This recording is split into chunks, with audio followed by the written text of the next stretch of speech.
ठीक। बिस्मिल्लाहिर्रहमानिर्रहीम। अच्छा, आज हमारी डिस्कशन जो है वो कंप्यूटर सिस्टम जो है उसके ओवरव्यू पे होगी। उसके अंदर हम देखेंगे कि हमारे पास कंप्यूटर सिस्टम के अंदर जो मेन कंपोनेंट्स हैं, इसमें हमारे पास मेमोरी है और इसी तरह से हमारे पास एड्रेस बस है, डाटा बस है। तो उनको हम डिटेल से देखेंगे और एड्रेसिंग किस तरह से होती है, ये चीज़ें हम इसको डिटेल से आज देखेंगे। तो हमारे पास कंप्यूटर में जो मेन, अगर हम देखें कंपोनेंट्स की बात करें, तो हमारे पास यहाँ पे मेन कंप्यूटर सिस्टम में हमारे पास माइक्रो प्रोसेसर है, रैम है, ठीक है, रोम है, आईओ पोर्ट्स हैं और इस तरह से पेरिफेरल डिवाइसेस हैं। इसमें हमारे पास, हम जब मेमोरी की बात करते हैं तो हमारे पास मेमोरी की ज़रूरत है कंप्यूटर सिस्टम में कि हम डाटा को और इंस्ट्रक्शन को स्टोर कर सकें। और बाद औक़ात इसमें हमें ऐसे डाटा और इंस्ट्रक्शन की ज़रूरत हम स्टोर करते हैं कि हम चाहते हैं कि वो जब कंप्यूटर ऑफ हो जाए तो उसकी हमें ज़रूरत नहीं होती। तो उस किस्म का डाटा जो है, जो प्रोग्राम्स रन करते हैं, उसको हम रैम में रखते हैं, रैंडम एक्सेस मेमोरी में। और इसी तरह से हमारे पास, हम चाहते हैं कि कुछ प्रोग्राम जो हैं वो अगर कंप्यूटर ऑफ भी हो जाए तो उस वक्त भी वो प्रोग्राम जो हैं वो मेमोरी में रिटेन रहें, ठीक है। उस किस्म के प्रोग्राम जैसे हमारे पास स्टार्टिंग रूटीन होते हैं वो हम रोम में रख लेते हैं। तो ये हमारे पास मेनली, हम एक तो हमारे पास डाटा हो गया जो हम रैम में रखते हैं, जो हम चाहते हैं कि प्रोग्राम जब एग्जीक्यूट्स हों तो वो डाटा और इंस्ट्रक्शन रैम में होता है। उसके अलावा कुछ प्रोग्राम जो स्टार्टिंग रूटीन होते हैं कंप्यूटर सिस्टम के, वो हम चाहते हैं कि हमारे पास वो स्टोर्ड रहें, तो वो हम रोम में स्टोर कर देते हैं उसको। तो ये हमारे पास मेमोरी। इसके अलावा जो हम परमानेंटली स्टोर करते हैं उसके लिए हम सेकेंडरी डिवाइसेस यूज़ कर लेते हैं। तो हमारे पास जो रोम है उसमें हमारे पास ये ईपी रोम, रोम, ईपी रोम और ईपी रोम जो है इस्तेमाल होती है। उसके अंदर हम डाटा को, जैसे रो हमारे पास पी रोम है, तो पी रोम के अंदर डाटा एक दफ़ा स्टोर हो जाए तो वो दोबारा जो है चेंज नहीं हो सकता। इसी तरह ईपी रोम है, इसके अंदर डाटा स्टोर हो जाए तो इसको आप दोबारा से स्पेसिफिक डिवाइसेस हैं, प्रोग्रामर्स होते हैं, उनके ज़रिए से आप इसको उसके अंदर प्रोग्राम कर सकते हैं डाटा को। और इसी तरह से इसमें डाटा इरेज भी होता है। इसके अलावा ईई जो है, पी रोम है, electrically erasable programmable read only mode, तो वो भी आपके पास ऐसी मेमोरीज हैं जिसके अंदर रोम्स हैं जिसके अंदर आप डाटा को इरेज भी कर सकते हैं, दोबारा राइट भी कर सकते हैं। तो ये हमारे पास मेमोरी की बात हो गई। इसके साथ साथ हमारे पास एड्रेसिंग है। मेमोरी की जो एड्रेसिंग है, आपके पास जो मेमोरी होती है उसके एड्रेसेस रिक्वायर्ड होते हैं। जिस तरह हमने सेवन में देखा कि हमारे पास जो मेमोरी थी उसका जो पहला एड्रेस था वो था 000 एच, और इसी तरह से हाईएस्ट लोकेशन तक, तो उसके अंदर जो हाईएस्ट लोकेशन थी वो थी 0007 एच, ठीक है। तो टोटली नहीं सॉरी, उसमें हमारे पास लोकेशंस ज़्यादा थी, 015 एफ एच तक हमारे पास लोकेशन थी उसके अंदर। तो हमारे पास जो मेमोरी एड्रेसिंग होती है वो बेसिकली आपके पास जो मेमोरी में लोकेशंस होते हैं, हर एक लोकेशन का अपना एक एड्रेस होता है। नॉर्मली वो हेक्साडेसिमल में हम उसको डिनोट करते हैं, और इसी तरह से वो एक सीक्वेंस में जो है वो लोकेशन वाइज जो है ना वो असाइन की जाती है। जिस तरह से हमारे पास यहाँ पे देखें आप, तो जो पहली लोकेशन है उसका एड्रेस 000 है, फिर इस तरह से 100, टू, इस तरह। तो अगर बाइनरी में कहें तो फिर हमारे पास ये बाइनरी में एक सीक्वेंस में हमारे पास एड्रेसेस हो गए। तो ये हमारे पास एड्रेसिंग की बात होगी।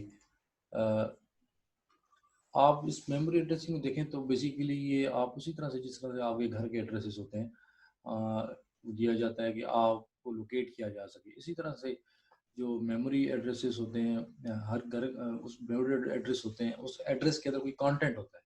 जैसे हमारे पास यहाँ पे हम डायग्राम में देख सकते हैं कि ये हमारे पास पहली लोकेशन है, इसका एड्रेस है 0000, और उसके अंदर कंटेंट्स जो है वो अलग हैं। तो एड्रेस अलग है जो कि स्पेसिफाई करता है उस लोकेशन को मेमोरी के अंदर, और उस लोकेशन के अंदर कंटेंट जो है वो अलग होते हैं, ठीक है।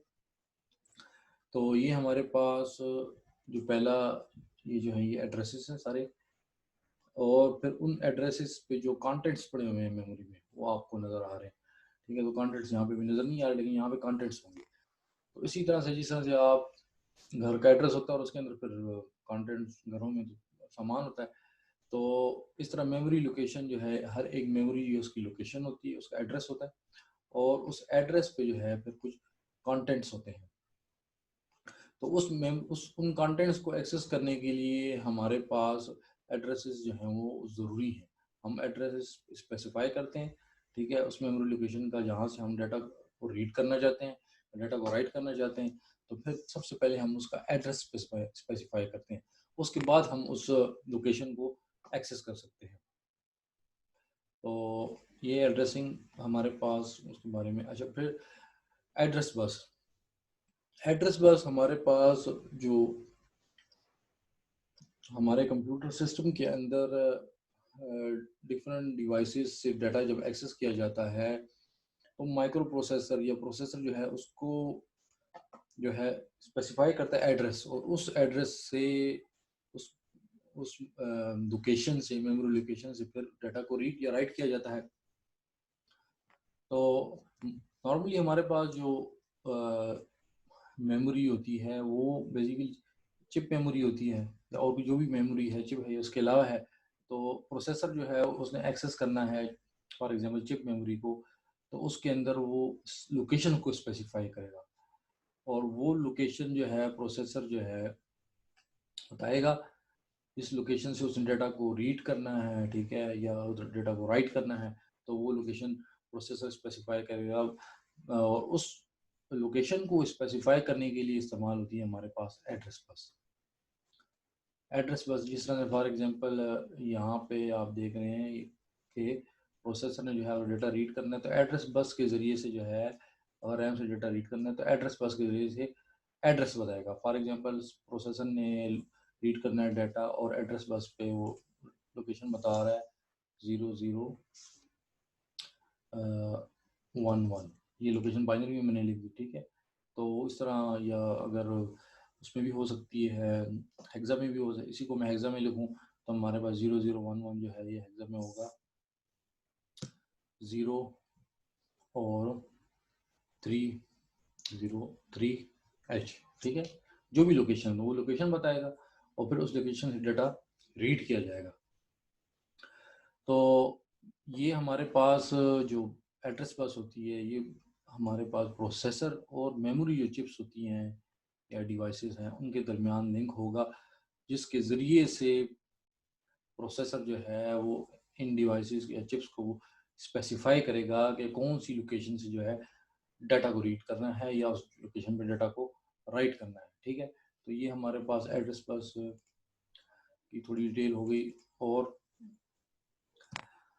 अगर हम एड्रेस बस की बात करें तो ये हमारे पास जो एड्रेस बस होती है, ये हमारे पास फिजिकल पार्ट्स होते हैं, इलेक्ट्रिकल पार्ट्स होते हैं, जो कि डिफरेंट जो हमारे पास आईओ डिवाइसेस हैं या रैम रोम है उनके दरमियान और प्रोसेसर के दरमियान एक फिजिकल कनेक्शन होगा। इस तरह से अगर आप देख लें यहाँ पे नीचे ये डायग्राम है, तो इसमें ये प्रोसेसर है, और इस प्रोसेसर के दरमियान और डिवाइसेस के दरमियान, जैसे रैम है तो प्रोसेसर और रैम के दरमियान एड्रेस बस जो है उसके ज़रिए से प्रोसेसर और माइक्रो प्रोसेसर और रैम जो है वो आपस में इनका कनेक्टेड है थ्रू एड्रेस बस, ठीक है। एड्रेस बस रन कर रही है, फिर इससे माइक्रो प्रोसेसर से रोम के दरमियान की, रोम से भी डाटा रीड या राइट, रोम से भी डाटा को रीड किया जाएगा। इसी तरह से आईओ डिवाइसेस हैं तो उसके ज़रिए उसको भी जो है वहाँ से भी डाटा रीड राइट करना है, तो एड्रेस स्पेसिफाई करने की ज़रूरत होगी। और अगर आप इसको देखें, इस एड्रेस बस को जो आपको नज़र आ रही है डायग्राम में, तो यहाँ पे आपको ये सारी एड्रेस बस है, और यहाँ पे जो डाटा का आपको फ्लो नज़र आ रहा है वो जो है यूनी डायरेक्शनल। आप देखें डाटा जो है ये फ्लो कर रहा है क्योंकि ये जो डाटा होगा ये क्या होगा, ये बेसिकली एड्रेसेस होंगे, ये फ्लो कर रहे हैं प्रोसेसर से रोम की तरफ, और आपके पास रैम, रोम और आईओ अगर डिवाइसेस हैं, ठीक है, तो उनकी तरफ। उसकी वजह ये है कि प्रोसेसर स्पेसिफाई करेगा एड्रेस को, ठीक है, और उस एड्रेस से जो है डाटा को रीड किया जाएगा, या उस एड्रेस पे डाटा को राइट किया जाएगा। तो इस तरह से जो है एड्रेस बस को यूज़ करके प्रोसेसर जो है वो डाटा जो मेमोरी डिवाइसेस हैं या वहाँ से डाटा को एक्सेस करेगा, तो उसके लिए उसको एड्रेस बताना पड़ेगा, तो उसके लिए एड्रेस बस इस्तेमाल होगी। अच्छा जी, फिर हमारे पास है डाटा बस।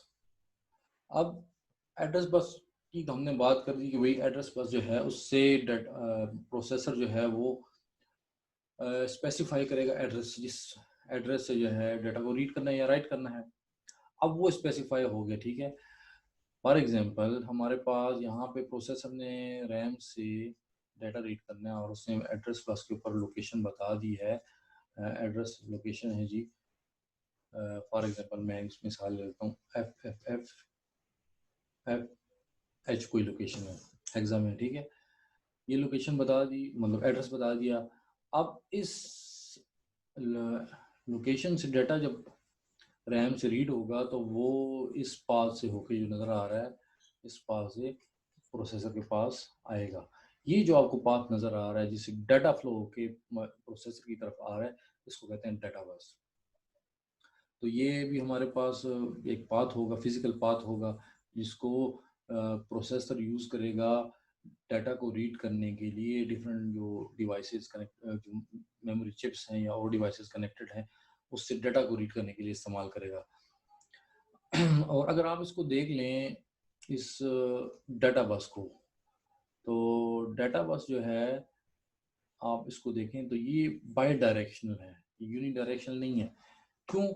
कि डाटा जो है वो प्रोसेसर जो है उसको इन डिवाइसेस पे राइट भी कर सकता है और इन डिवाइसेस से डाटा को रीड भी कर सकता है। तो जब फॉर एग्जांपल हमारे पास प्रोसेसर जो है वो रैम से डाटा को रीड कर रहा है, तो डाटा रैम से फ्लो करेगा और प्रोसेसर के पास आएगा, ठीक है। और अगर हमारे पास प्रोसेसर जो है वो डाटा को राइट करना चाह रहा है, तो प्रोसेसर से डाटा फ्लो करेगा रैम की तरफ, ठीक है। तो इस तरह से हमारे पास ये बाई डायरेक्शनल बस होगी, बाई डायरेक्शनल पाथ होगा, जिससे बिटवीन द प्रोसेसर और डिवाइसेस के दरमियान डाटा जो है वो ट्रेवल करेगा। इसको डाटा बस कहा जाता है।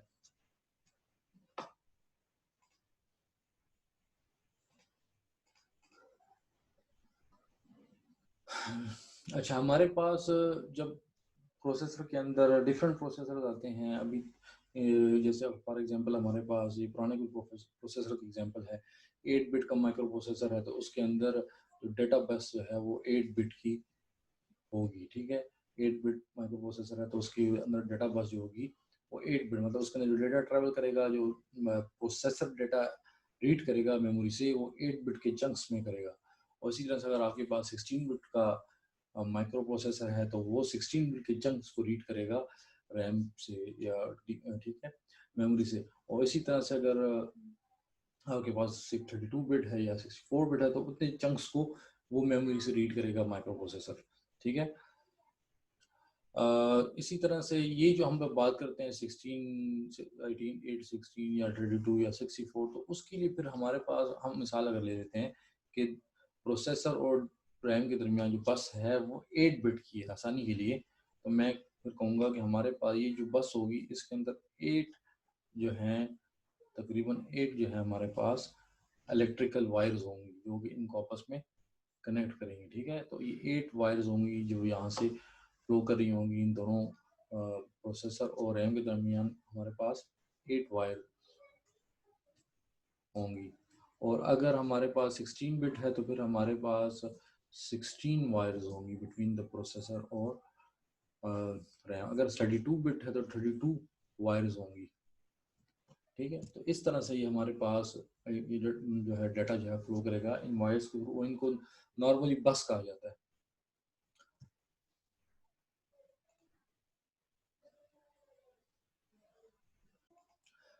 एड्रेसिंग रेंज हमारे पास बात आ जाती है कि जी हमें कितनी कंट्रोल लाइंस चाहिए अपने कंप्यूटर सिस्टम के अंदर कि जिससे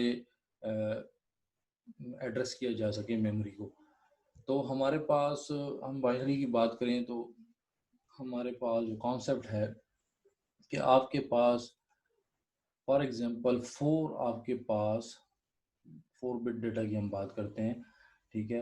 अगर आपके पास 4 बिट्स हैं तो 4 बिट्स जो हैं, हर एक बिट जो है उसकी अपनी पावर है, ठीक है। तो हम 4 बिट्स जो है उसमें हम 2 पावर 4 जो है मैक्सिमम जो है हम मेमोरी लोकेशन को एड्रेस कर सकते हैं, ठीक है। तो 2 पावर 4 हमारे पास 16 बनते हैं, तो हम मैक्सिमम 16 लोकेशंस को स्पेसिफाई कर सकते हैं 4 बिट से, ठीक है। 2 पावर 4 मतलब 4 बिट्स आपके पास है। इसकी मिसाल में आपको सिंपली दे देता हूँ। फॉर एग्जांपल हम 2 बिट की बात करते हैं, तो 2 बिट जो है वो 2 पावर 2 हो गया। तो वो हमारे पास 2 पावर 2 जो है वो हमारे पास 4 लोकेशंस आ गई। तो हम अगर 2 बिट की बात करते हैं, हम देखते हैं कि किस तरह से उसके अंदर हमारे पास मैक्सिमम, फॉर एग्जांपल हमारे पास 2 बिट्स हैं तो उसमें हमारे पास एक होगा, एक हमारे पास कॉम्बिनेशन होगा 0 0 0 1, ठीक है, और इस तरह 1 0 और 1 1।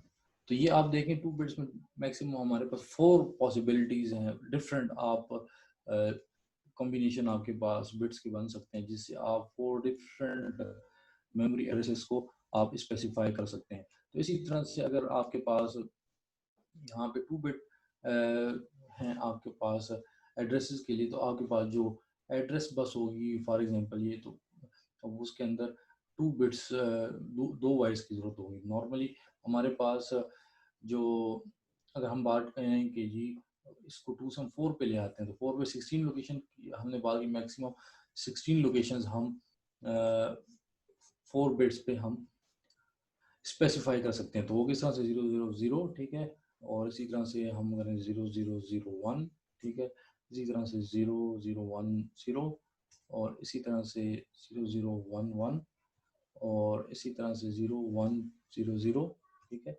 और इसी तरह से हम इसको करते जाएं, ठीक है। तो हमारे पास मैक्सिमम जो है, जो आखिरी जो बनेगा कॉम्बिनेशन वो 1 1 1 1। तो ये टोटल कॉम्बिनेशन अगर हम काउंट करें तो ये हमारे पास टोटली हम 16 जो है डिफरेंट हमारे पास यहाँ पे कॉम्बिनेशन बनेंगे बिट्स के, 4 बिट्स के अंदर। तो ये हम 4 बिट्स को यूज़ करके मैक्सिमम 16 मेमोरी लोकेशन को जो है एड्रेस कर सकते हैं। किस तरह से, अगर हमारे पास रैम है तो उसके अंदर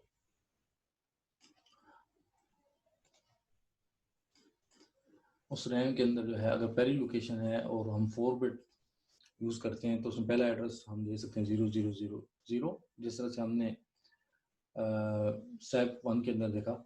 और जो मैक्सिमम जो एड्रेस होगा अगर बाइनरी में मैं लिखूँ तो वो 1 1 1 1 होगा। और इन्हीं एड्रेसेस को मैं हेक्सा में लिखूँ तो ये 0 जो है ये 0H हो जाएगा, और जो बाइनरी में मैक्सिमम यहाँ पे हेक्सा में आएगा तो हमारे पास FH हो जाएगा, ठीक है। तो 0H 0 0 0 बाइनरी में, और FH 1 1 1 1 बाइनरी में। तो ये हमारे पास लोएस्ट एड्रेस होगा, ठीक है, और ये हमारे पास हाईएस्ट, और टोटली हमारे पास 16 जो है लोकेशन को एड्रेस किया जा सकेगा 4 बिट्स के अंदर। तो ये हमारे पास एड्रेसिंग की बात हो गई, ये एड्रेसिंग रेंज किस तरह से स्पेसिफाई होगी जब बिट्स को देखा जाएगा। तो यहाँ पे आप देख सकते हैं हमारे पास एग्जांपल है कि अगर हमारे पास 16 बाइनरी डिजिट्स हैं तो उस 16 बाइनरी डिजिट्स के जरिए, सॉरी 12 बाइनरी डिजिट्स के यूज़ करके हम कितने जो है एड्रेसेस जो है कितनी लोकेशन को एड्रेस कर सकते हैं। तो चाहे आप घर की बात करें या मेमोरी लोकेशन की बात करें, ठीक है। तो मेमोरी लोकेशन को आप अगर घर को आप हर एक मेमोरी लोकेशन के घर ले लें, ठीक है, तो ये समझाने के लिए, तो आप 12 बाइनरी डिजिट्स में कितने एड्रेसेस जो है स्पेसिफाई कर सकते हैं, ठीक है, कितनी लोकेशंस को एड्रेस कर सकते हैं। तो हमारे पास आप देखें तो हमने 4 बिट्स की बात की, तो 4 बिट्स, ठीक है। अब यहाँ पे थोड़ा सा एक चीज़ मैं आपको समझाऊंगा, ये 4 बिट्स हैं, ठीक है। तो इसमें ये देखें मैक्सिमम 2 पावर 3 आ रहा है, तो 8 प्लस, आप इसको प्लस करते जाएं, 8 और प्लस 4 और प्लस 2 और प्लस 1, इन सबको आप प्लस करें तो आपके पास जो आएगा वो होगा 15, ठीक है। और प्लस जो ज़ीरो है, ज़ीरो वाला कम्बिनेशन, तो इस तरह से आपके टोटली 16 आपके पास लोकेशन आप स्पेसिफाई कर सकते हैं 4 बिट्स में। अब इसमें एक चीज़ दूसरी है कि अगर आप देखें इन बिट्स को, इनके रिलेशन को, तो अगर आप इस बिट को देखें, इसकी पावर 2 पावर 4 16, ठीक है। तो इससे जो पीछे वाली आप सारी बिट्स को ऐड करें, 2 पावर 0 1 हो गया, 2 पावर 1 2 हो गया, इन सबको आप ऐड करें तो ये 16 से कम होगा। तो 16 से के पीछे जो सारी आपके पास बिट्स हैं इसको ऐड करें तो आपके पास क्या आएगा, 8 प्लस 4 प्लस 2 प्लस, ठीक है, 1 इक्वल्स, तो ये आपके पास आएगा 15, ठीक है। तो इसी तरह से आप जब यहाँ पे इसको लें 256 को, तो इससे पीछे वाली आप सारी ऐड करें तो ये आएगा 255, ठीक है। तो ये थोड़ा सा इनका रिलेशन है, किस तरह से आप आसानी से इसको देख सकते हैं कि टोटली आपके पास कौन से बिट कॉम्बिनेशन से कौन सा नंबर बनेगा। अच्छा, तो अभी फॉर एग्जांपल आपके पास 12 बाइनरी डिजिट्स हैं, तो उससे कितनी यूनिट आप लोकेशन को एड्रेस कर सकते हैं। तो हमारे पास, हम इसको 2 पावर 12 कर देंगे, तो 2 पावर 12 जो है आपके पास आ रहा है 4096, ठीक है। तो आप यहाँ पे भी देख लें 2 पावर 12, यहाँ पे आपको नज़र आ रहा है 2 पावर 12, ठीक है। तो ये आपके पास आ रहा है 4096। मैक्सिमम आप जो लोकेशन बाइनरी डिजिट्स बताए जाएँ, आप उसको 2 की पावर में ले उसको कैलकुलेट करें तो आपको टोटल जो उसकी एड्रेस रेंज है जो आप उससे एड्रेस कर सकते हैं। तो मतलब आप मैक्सिमम इससे 4096 4096 यूनिक एड्रेसेस आप इन 12 बिट्स से जो है आप स्पेसिफाई कर सकते हैं। तो इन 12 बिट्स के जो एड्रेस बस चाहिए होगी वो भी 12 बिट्स की एड्रेस बस होगी बिटवीन द प्रोसेसर और मेमोरी के दरमियान।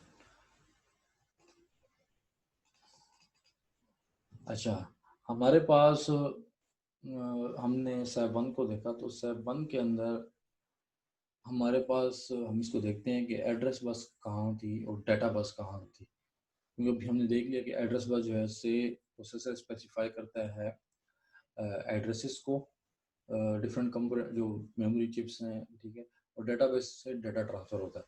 तो यहाँ पे SAP 1 के अंदर हमारे पास जो एड्रेस बस थी, यहाँ पे एड्रेस ट्रांसफ़र होता था, तो वो किस तरह से होता था कि प्रोग्राम काउंटर से जो एड्रेस होता था इंस्ट्रक्शन का, वो आ जाता था मार में, ठीक है, और फिर वहाँ से डेटा जो है मेमोरी से रीड होता था, ठीक है।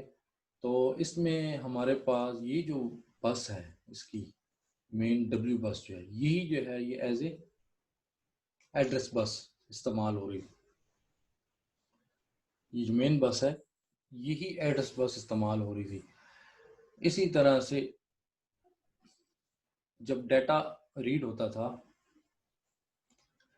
किसी रैम से, डाटा रीड होता था, तो वो किस तरह होता था कि हमारे पास उस लोकेशन का जो एड्रेस होता था, वो इंस्ट्रक्शन जब रीड होती थी उसके बाद एड्रेस जो है इंस्ट्रक्शन में से मेमोरी का एड्रेस मार में आता था और वहाँ से रैम की तरफ जाके फिर रैम से जो डेटा रीड होता था, ठीक है, तो वो डेटा रीड होके रजिस्टर में, एक्यूमुलेटर रजिस्टर में या बी रजिस्टर में स्टोर होना था। तो इसी बस के थ्रू से जो है डेटा भी फ्लो करता था। तो हमारे पास SAP1 के अंदर यही जो बस है, जो मेन 8 बिट की बस थी, यही एज एड्रेस बस भी यूज़ हो रही थी और यही एज ए डाटा बसेस हमारे पास वहाँ पे यूज़ हो रही थी, क्योंकि ये एक हमारे पास सिंपल सा आर्किटेक्चर है।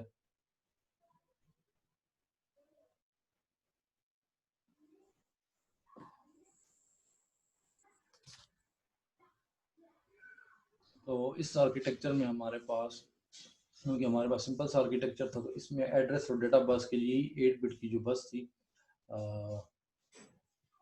SAP1 की, वही इस्तेमाल होती थी डाटा को ट्रांसमिट करने के लिए, ट्रांसफर करने के लिए बिटवीन द रैम और रजिस्टर्स के दरमियान, ठीक है। और इसी को इस्तेमाल किया जाता था एड्रेस को ट्रांसफ़र करने के लिए।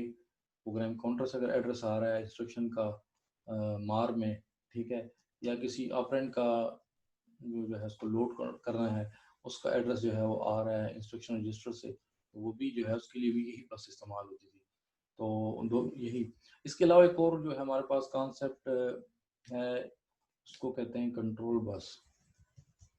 कंट्रोल बस से कंट्रोल सिग्नल्स जो हैं वो हमारे पास कंट्रोल यूनिट और डिफरेंट कंपोनेंट्स के दरमियान होती है। तो यहाँ पे हमारे पास कंट्रोल बस अब नज़र नहीं आ रही, लेकिन बेसिकली ये जो कंट्रोल सिग्नल्स हैं, ये जो यहाँ से आ रहे हैं कंट्रोलर सीक्वेंसर से और तमाम कंपोनेंट से कनेक्टेड हैं।